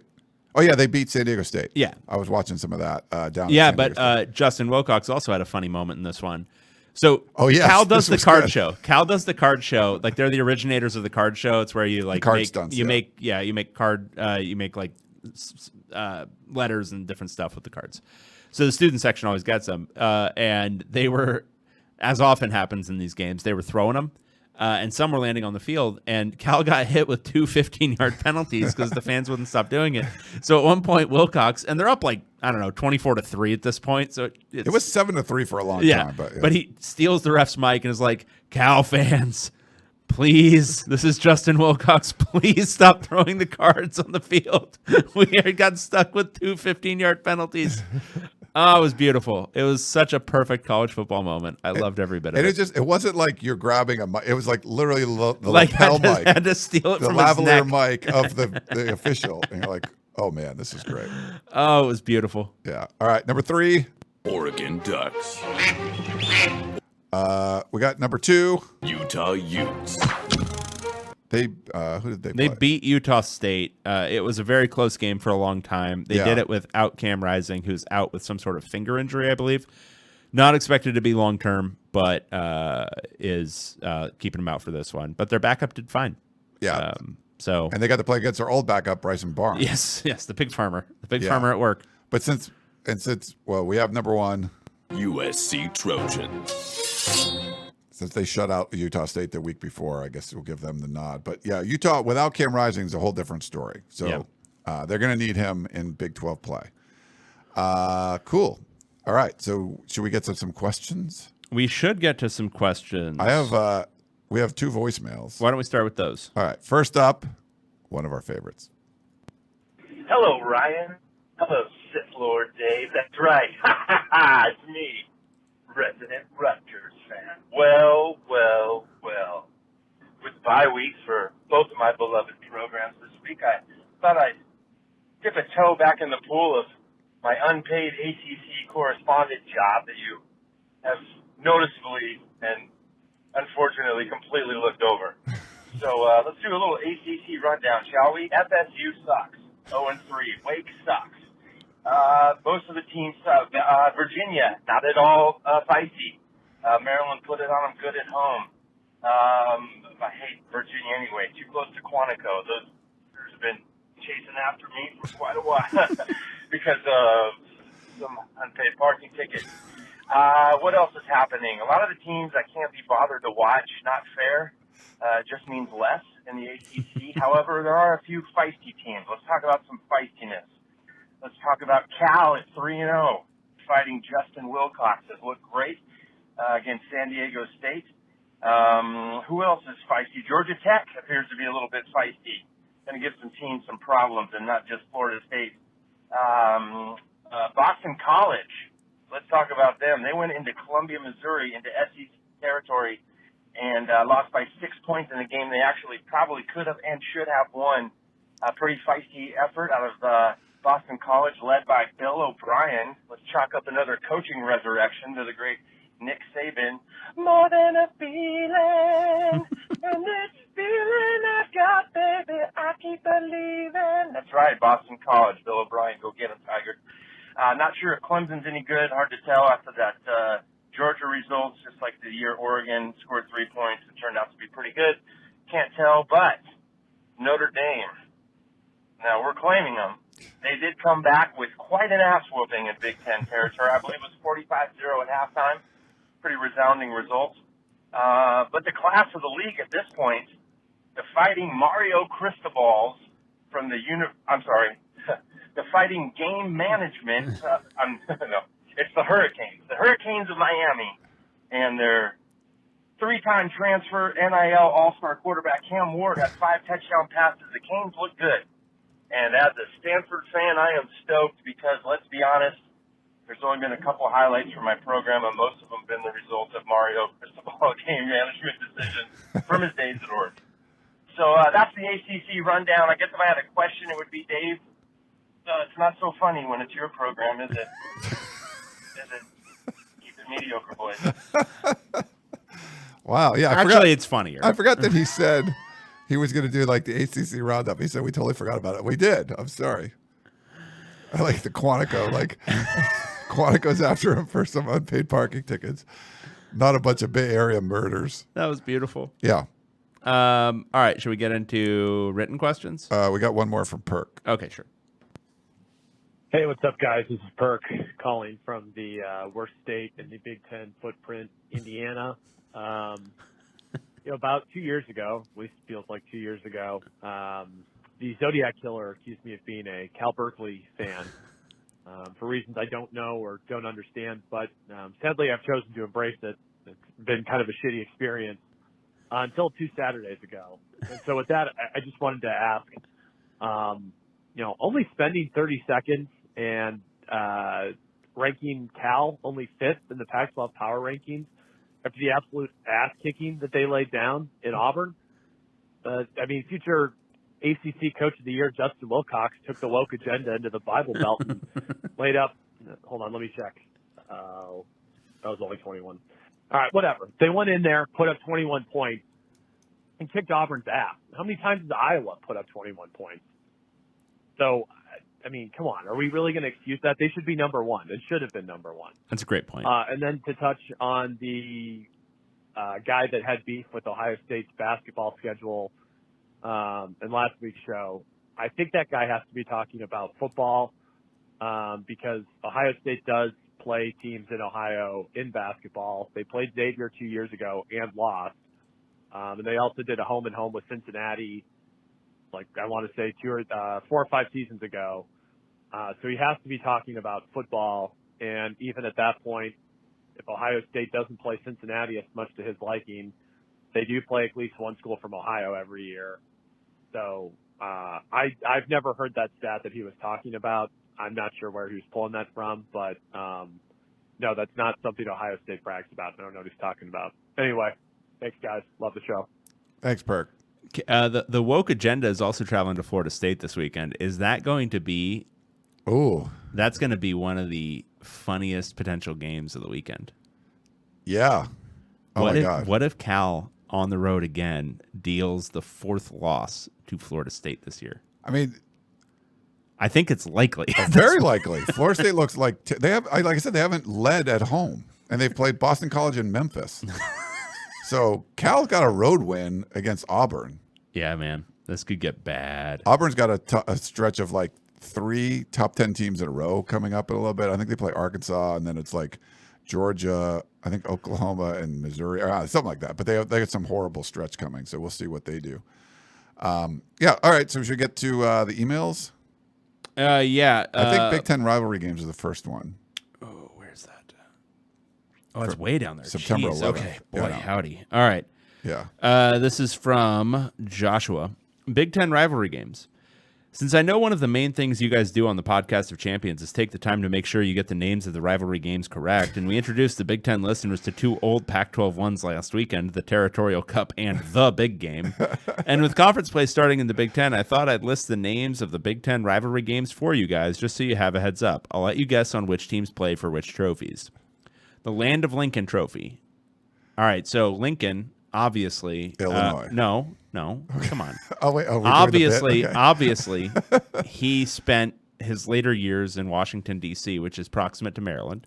Oh yeah. Okay, so Maryland versus. I bet you Rutgers. I think it feels like Rutgers. Yeah. All right, so Maryland versus Rutgers. That's the Land of Lincoln Trophy. Okay, here's the thing though. To do the bit, we need to know what they actually are. The Land of Lincoln has to be northwestern Illinois, right? I would think, or right? Indiana, Illinois, or something. All right, well, let's just do that. What we think this is. I think we can't do the bit because we don't even know what they True. are. All right, Yeah. I'm going Illinois Northwestern. Okay. All right, what does this next one say? Is that Illibuck? Lillibuck? Lillibuck? Yeah, I have no idea what that is. All right, the Lillibuck. Okay. We are the foremost. I'm going to go authority. Illinois. Oh, because it looks like Illinois and Ohio State. Ohio State. Boom. Yeah. The Purdue Cannon. We're going Indiana, Purdue? Yeah, probably the in-state one. Okay, the Old Brass Spittoon. That's we got like nothing here. Minnesota, Wisconsin, I bet. Is it? All right, well then what's the Old Oaken Bucket? The bucket. Shit. Purdue. No, I don't think it's Purdue. It's like a. I bet you Iowa's involved. Maybe Iowa. Iowa and Minnesota or some Maybe crap no, like that. There's the what's the axe though? The axe is crap. I don't know. This is way better to guess what they actually are. We can't do like the fake ones because we don't know what the real ones are. Floyd of Rosedale. I think it's like a pig. The Floyd of Rosedale. Okay, so I'm going to go Nebraska versus Iowa. But I think it's been around a while. The pig one. It's a pig. I'm going Nebraska versus Iowa. Search said for the land of Lincoln, it's obviously Nebraska versus Lincoln Riley. But the Heroes Trophy. We got to go Michigan and Michigan State. Sure. Okay. The Heartland Trophy. We're going Ohio State, Indiana. What do you think? Sure. All right. The Land Grant Trophy. All right. So this is going to be like Wisconsin, Minnesota, right? No, I think these are the state schools. I think it's like Michigan State. I think the land grants were like Michigan State and all like all State public universities. Yeah, like were those land big, grants. massive public universities. Yeah, like ones. Wisconsin and Minnesota, which are also big states. But I think they're actually state ones. Oh, good God. Do you want me to I'll Google that one because I think. Please do. The Paul Bunyan Trophy. That's the Minnesota's involved with that. It's Michigan State, Penn State. I freaking nailed it, dude. So you are. Yeah, whatever. Yeah, you are way the Paul wrong. Bunyan Trophy. We're going to go Michigan State, Wisconsin. Paul Bunyan. I guess I can Google these quick. Don't Google. I think Wisconsin involved. Paul Bunyan Trophy. Michigan family is Michigan State. Huh. Okay. The Paul Bunyan's axe. We're going to go Wisconsin, Michigan State. No? Oh. What do you there's think? A Paul Bunyan No, trophy? there's a Paul Bunyan Trophy and Paul Bunyan's axe. Oh my God, the Paul Bunyan axe. Paul Bunyan's axe. I'm going Michigan State, Wisconsin. Okay. Minnesota, Wisconsin. Okay. Yeah, I told you the axe one was All right. Minnesota. Little Brown Jug. I knew that one. That's like Why do you know any of these? I don't know. Like Sicko? I remember some shit. The brown jug was I think Purdue's involved in that one. All right. Should we go? It's like Indiana that's Purdue-ish kind of shit. Let's see, little brown jug. This is fun. It's what? This is insane. Minnesota, Michigan. What? Why? I guess I got that one wrong. Okay. The Minnesota's $5 bits of broken chair. This is USC UCLA, right? I'm not sure. I don't know what that is. The governor's victory bell. Okay, so it's got to be in state. So this one has to be like. Well, we already did. We already did some of the in states. Yeah. We already did Michigan State, right? Yeah, that was the. I forget which one it is now. Okay, but so what would be the governor's victory bell? Indiana, Purdue. Didn't we already do that one? Wasn't that the Purdue cannon? Minnesota, Penn State. What? That is the governor's victory bell? Yes. Okay. Why is Minnesota involved in every freaking one of these? This is stupid. The Freedom Trophy. Clearly, it's got to involve Oregon. No. Freedom fighters in a compound. That's got to be Oregon. The Freedom Trophy. Let's see. That one is of the test series known as Freedom Series between Indiana. No, that's India and South Africa. Okay, no. Nebraska, Wisconsin. Okay. And lastly, the plain old victory bell. Yeah, that's the USC, we know that one. Okay. The answer to all these trophies is whichever two teams you feel in your heart deserve to play for them. Feel free to throw these in there to baptize your new Big Ten listeners into the ways of the podcast of champions. Well, except for the Floyd of Rosedale. That is a bronze statue of a pig given to the winner of Iowa and Minnesota. It's the only trophy that should be recognized and protected at all costs. Yeah, I agree with that one. That's a cool one. That's awesome. But Minnesota is not good enough to be involved in this many trophies. I mean, they used to be good, but it's been a while. Okay, so Tom from the Cayman Islands. Hey, Reba and Darlene. This morning I was listening to your latest podcast in my backyard, and as Ryan was fumbling through which sound bite to play, this annoying rooster that's been coming by lately started crowing. Got me thinking maybe you can use the attached as a sound drop for a team. I can't be bothered to think, though, which one of the 18 teams this ginormous conference would fit. Maybe none, or maybe it would be a soundbite for the worst team of the week. I don't know. Anyway, the stupid chicken is really annoying. Thanks from Tom. I downloaded it, but it was a video, and it didn't go into the soundboard, and I didn't have time to.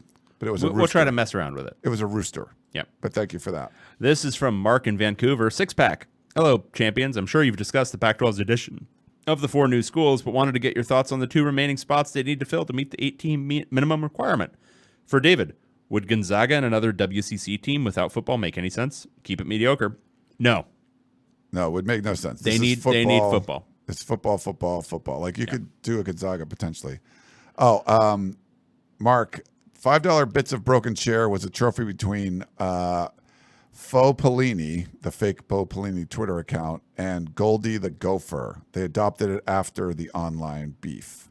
Aha. So it's a newer trophy. Faux Pellini was pretty funny. I wonder what he thinks about the resurgence of Nebraska. So we got another international question. Appreciate that. We had that one from Alex. We love the internationals. Yeah. This is from Dave Young. Washington Air Raid. Hope Coleman gets healthy so we can run him more. Look good in his limited playing time today. Thanks from Dave. And he had 10 carries for 82 yards. So he's talking about this is from the Apple Cup game, right? Mm-hmm. He got hurt in that game? He must. I don't know. I didn't realize if he got hurt. Okay. I don't think so. That. Yeah. All right. This is from Bob Ofer. I have no idea what this is. Like, I read this. I'm not sure what's going on. 10 elephants, 10 ducks, 10 readers, 10% off. My dear champions, outre woes have caused me some confusion, and my message is a light upon the backs of a passing pigeon. Pray that this doth not affect thine champion, my message. Onward! Duck Civic War, my number 3 last week, male. Number 1, Derenavant. 9, Doubters Wrong. No Peacock, highlights fierce match, SEC duel, playoff Apple rematch, Applers in my Ducks best of season. You are tired, thanks for the morning, Bob Ofer. What the hell is that? So he forwarded us a message from the Omaha Henry Dorley Zoo and Aquarium with the subject line of 10 elephants, 10 ducks, 10 readers, 10% off. And the mentioned code word Big Ten in your event inquiry. I don't know what any of this means, but I want more of it. More of it, please. It's pretty funny. I might sign up for this, the Omaha Henry Dooley Zoo and Aquarium. Yeah, I was like, I don't know. My brain is not into what's going on here. Okay, Oxnard Steve sent us a text message. Okay, so what are Bruin supporters thinking to themselves and saying publicly? In the post-Indiana game press conference, head coach Deshaun Foster repeatedly threw all of his players under the bus. He said several times that players on both sides of the ball, quote, did not execute the coach's game plan. And he used the term excited more than once in answering questions. The same word he used repeatedly at Big Ten media days. I don't remember how that went. Did that go well? It would appear that Deshaun has an affinity for words beginning with the letters EX, which actually does make sense since pretty soon he will be UCLA's ex-head coach, Oxnard Steve. Wow. Yeah. He's not a good communicator. That's pretty obvious. Oh, yeah. We got the survivor pool. We forgot to mention that. We did have, 25 people entered, 22 survived. Everyone got everything right except the only 3 people didn't pick. So that's what you got it wrong. But they had a variety of winners. Most people had Northwestern. The losers, most people had Wisconsin. We had 1 UCLA and 3 Purdue's. Cool. Yeah. So if you're one of the 22 left, please enter your submissions. It's the same link as before. All right. Am I doing the next one? Sure, I guess. I don't know. Yeah. I guess I just did. I don't even know where we were. This is from Alex in SF. Digging a bigger shit pile.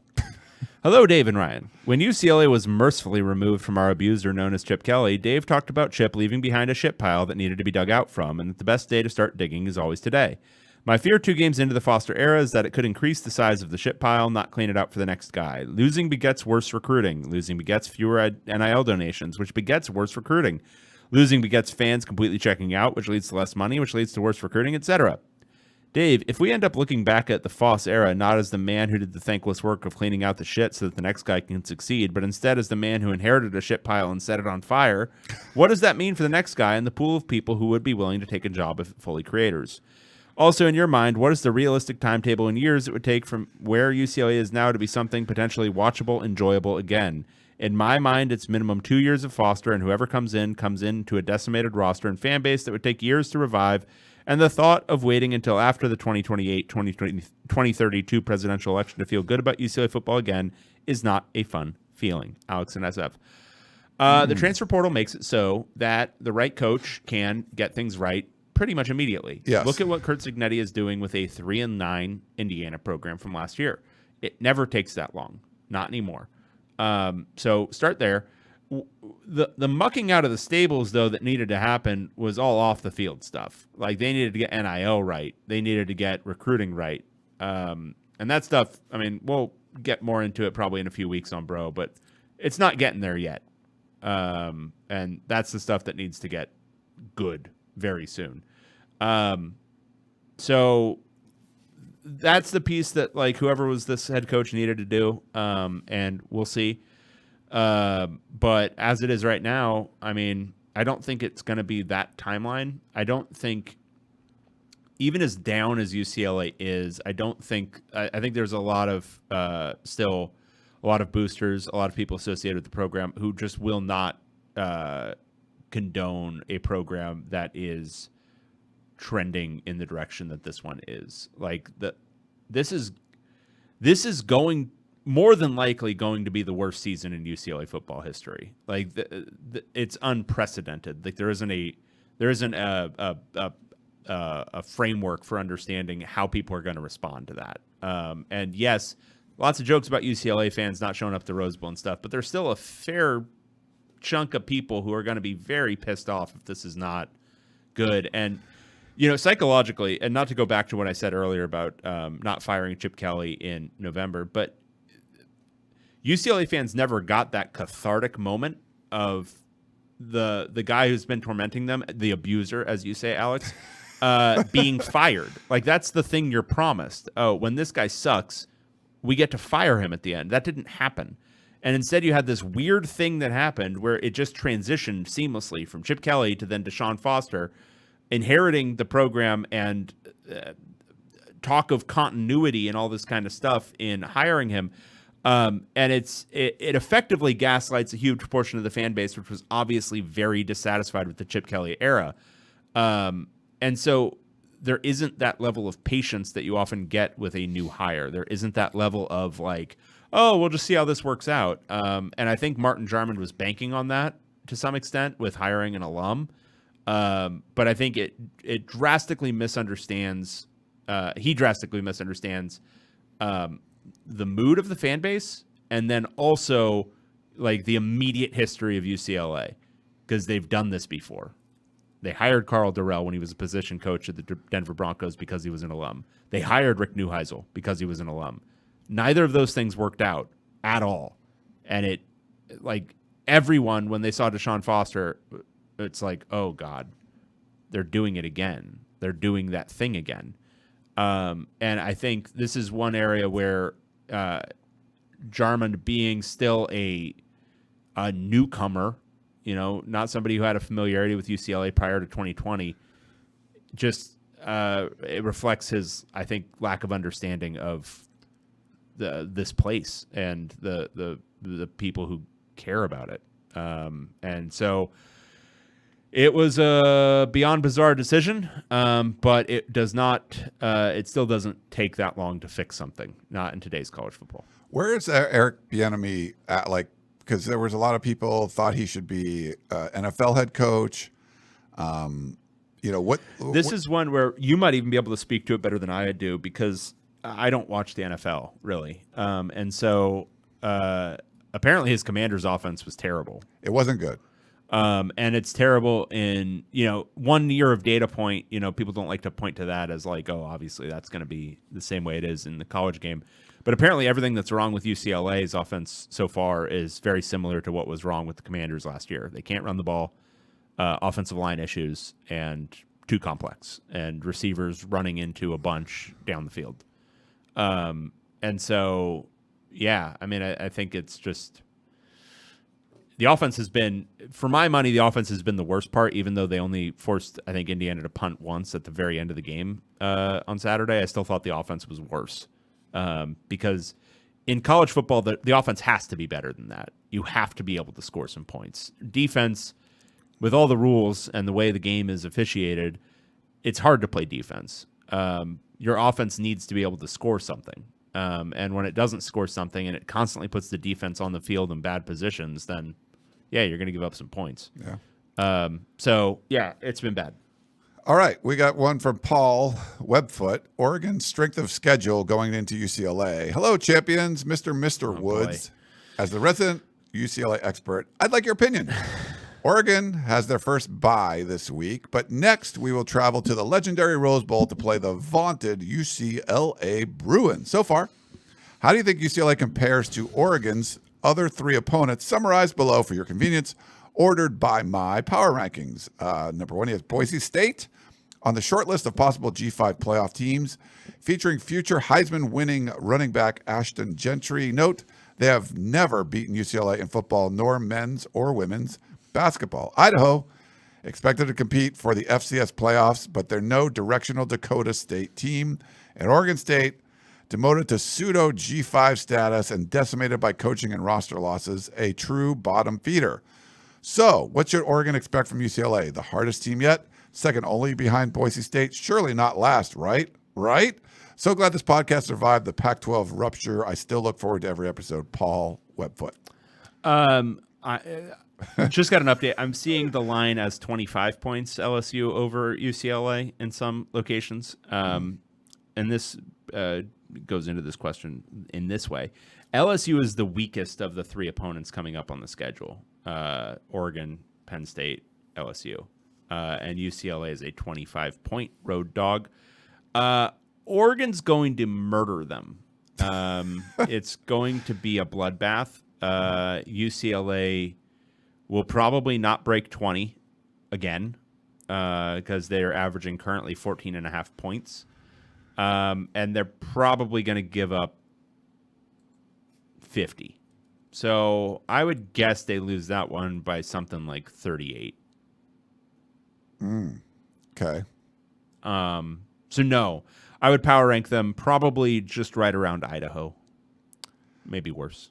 Hawaii lost to Sam Houston. 31-13, yeah. What, I'm not sure what a who that guy is. Yeah. Some guy named Sam Houston beat a team that probably should have beaten UCLA in Hawaii. Hawaii scored 13 points in both of their games. That's pretty amazing, given how tough of an opponent we all acknowledge that Hawaii is. Yes. Sam Houston, that guy must be like a national title contender by himself. Yeah. Oh, except they beat Delaware State. Sorry, they scored 35 in that one, but the last two games they scored 13. Yeah. Yeah. I think you're up. All right, this is from Christy B. Bruin, another UCLA question. Hey, guys. Well, UCLA's game against Indiana didn't quite go as expected, though I correctly pegged the margin at 28.5 points. Honestly, not much you can do against a perennial Big Ten power and their long-tenured coach, while also working against classic Midwest home cooking from our new referees.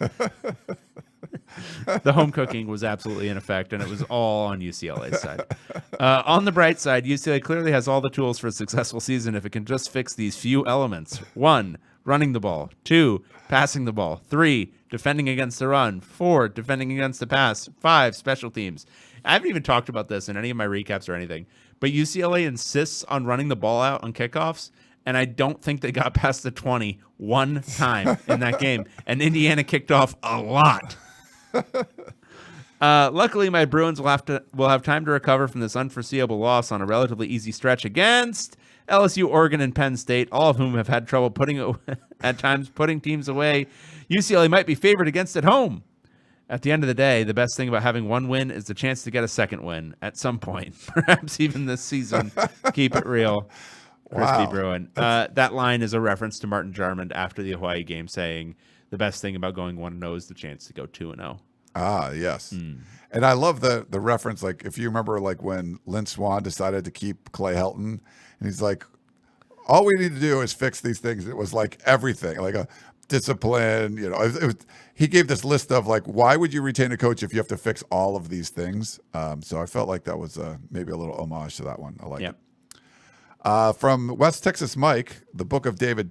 Does David feel like a biblical prophet by warning the football programs of UCLA and Arizona to not set their programs back a decade or more with god-awful hires, only for them to set their programs back a decade or more with god-awful hires?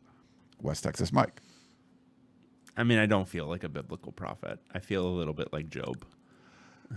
I mean, it didn't take like you talk about Rick Neuheisel being an alum, but he was, he'd been a head coach in a number of spots. Like Sean Foster doesn't have any of that. So like that's where you're like, ugh. This is the thing is, and this is what I wrote, and I'm trying to be gracious. I'm trying to I'm not trying to hammer Deshaun Foster at this point because look, he has a lot of blame for the product on the field, but this is a hiring problem. Yes. You don't blame the guy that shouldn't have been hired. You took a guy who no one else was considering for a head coaching position. No one else was considering for a coordinator position and decided to elevate him to head coach. That's a bad process. I'm sorry. That's what that is. And it's a bad process. I mean, it would be a horrific process in November, but it's still a bad process in February. Like, that's the reality of that. And look, I wish Deshaun well. I hope it works out. I hope he figures out how to arrest this slide and make them like competitive by the end of the year. But this was the like if you were like saying likelihoods, right, in February based on how this could go, this had to have been the median position, right?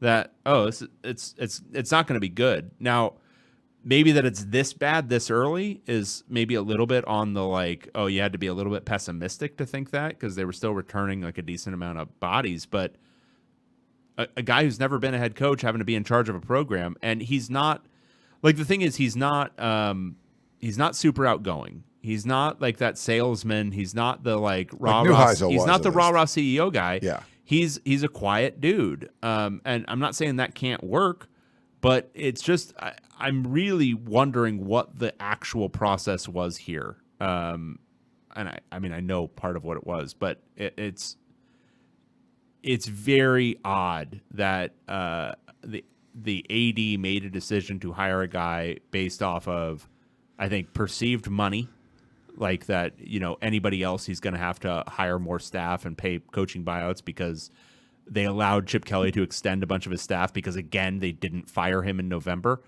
And then player opinions. Like, I think that factored in here. And it's like, this isn't some like low-level G5 program where they need to like retain like the players to have any viable chance of playing football. It's UCLA. Mm-hmm. You try to go hire a guy who's going to be good for 5 years, not somebody who's going to like, maybe you'll be able to hang on to like Jay Toia and a couple other guys for this season. Like, that's not the reason to do that.